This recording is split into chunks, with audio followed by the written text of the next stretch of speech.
Total Sports is brought to you by Fourth Terrace Diagnostic Center.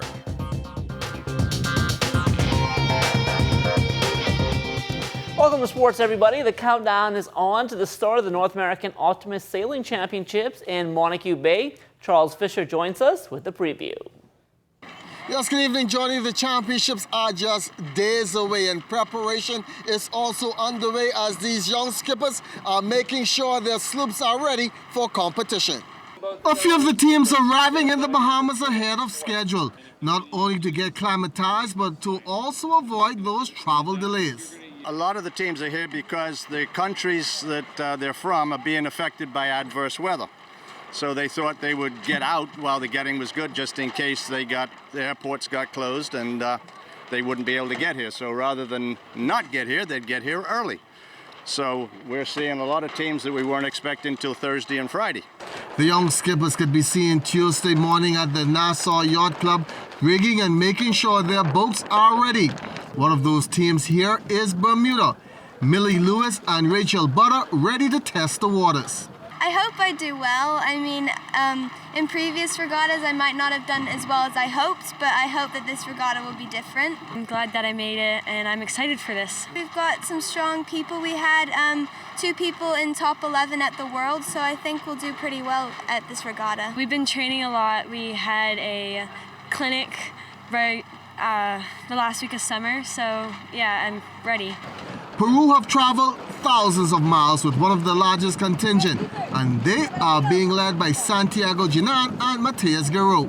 I'm very happy because I have a very good perspective, and I think it is a great chance to be in the top 10. I'm very excited to sail here in the Bahamas. It's my first time here, but I want a good result in the regatta. I think it is the best place to sail, and it is beautiful. This is my first day here, and I want to test it because I see it like it's very, very interesting. What can I do? I think my team is very good prepared, and if we can do a very good team racing, we can win it. Over 164 skippers representing 20 countries will be here for the week-long championships. For ZNS Total Sports, I'm Charles Fisher. Now, Chairman of the race committee, Graham Lawrence, also spoke about the course these youngsters will be charting. We got 165 boats, so that's far too many to start at one time. So they'll be starting in groups, 5 minutes apart, but all sailing at the same time on the same course. So Montague Bay is going to be a sea of boats. The course is about a mile. Each race should last about 30 to 40 minutes, depending on the strength of the wind. And we'll have three races back to back. So the kids will race one race, they'll come back and have a little rest and start again before they come in, because there's too many people to go out, come back, and go back out again. So they'll stay out for the day, have 3 races, and then they'll be in for the afternoon.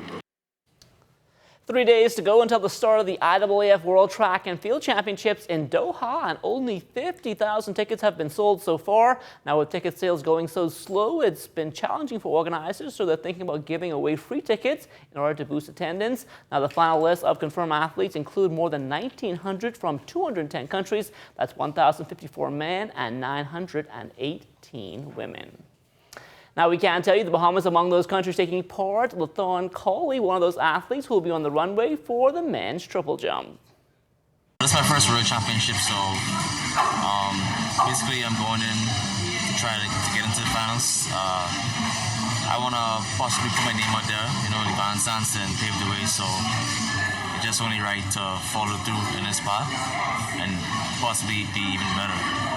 So my goal is to get in the finals, and if God's willing, hopefully I could be able to get a medal, even obtain a personal best and getting Olympic standard for next year, so I will not distress as much going into 2020. Now, also making his first appearance at the World Championships this year, sprinter Terrence Jones, who got a special invitation to compete in the men's 200 meters. I feel blessed to be at such a young age, expecting for a great experience and for a great time with others, competing. John Quell Jones from the Connecticut Sun with a close eye on tonight's game between the Washington Mystics and Las Vegas Aces. The Sun awaiting the winner of that series in the WNBA Finals, which start on Sunday. The Mystics leading that series 2-1 with a win tonight. They will return home to host Game 1 of the Finals, a win by Vegas, and they'll play a decisive Game 5 in D.C. on Thursday.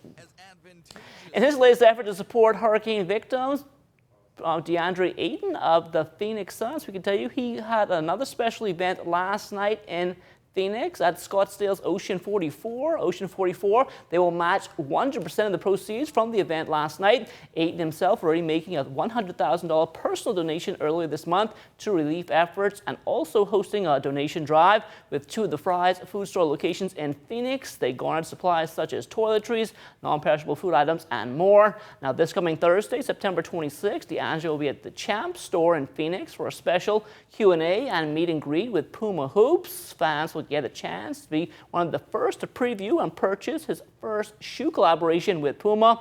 Puma will also donate $25 from every pair sold to provide relief for DeAndre's home country of the Bahamas. In addition to DeAndre, Hurricane Dorian donations continue to pour in from international communities as well. Freedom Farm Baseball getting some assistance from those who they've assisted for many years. Just the other day, I got a call from American Heritage in Boca Raton, where we had some 20-plus guys went to school there over the years, which most of them today playing either college baseball or playing professional baseball or had played professional baseball.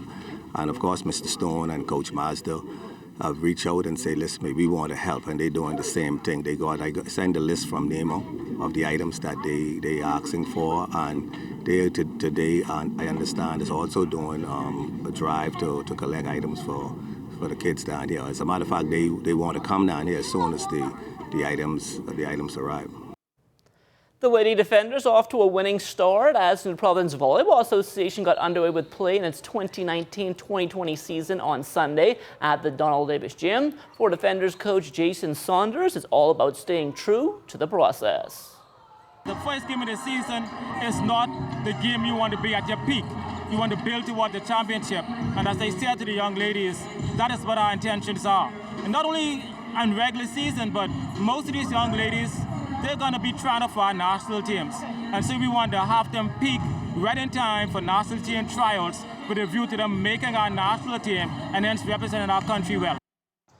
Now with the new season underway, MPVA boss Peter Ferguson trying to find new ways to get more fans in the gym.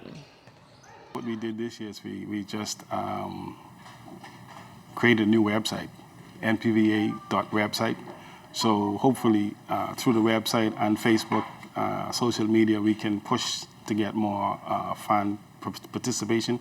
I'm also associated with a few other sports groups, and they have lent their support in coming out and helping to push and promote the sport. So hopefully we see more fans. With school sports getting off to a late start here in New Providence and being at a standstill in Abaco and Grand Bahama, many are wondering how this will affect the national sports calendar. This is what Sports Officer in the Ministry of Education, Evan Wisdom, had to say on the matter. We still have a cabinet paper that needs to go forward, and we are just praying and hoping that prior arrangement, prior agreements with regards to funding or outside help from different sources are available for the ministry to take advantage of so that we can continue the national championships. And we think that will happen based on the resources that the country have. What we did not want to happen, Charles, is for school sports not to happen. We know what happens when that happens. Children get idle, and that causes problems. And so we're happy that school sports has started, and we're praying that the national championship series, through funding, is able to continue. We would hate to disadvantage any child who's already been traumatized. We want them to feel comfortable, and we want normalcy back in our school system as best as possible so that these children have a fighting chance for scholarships.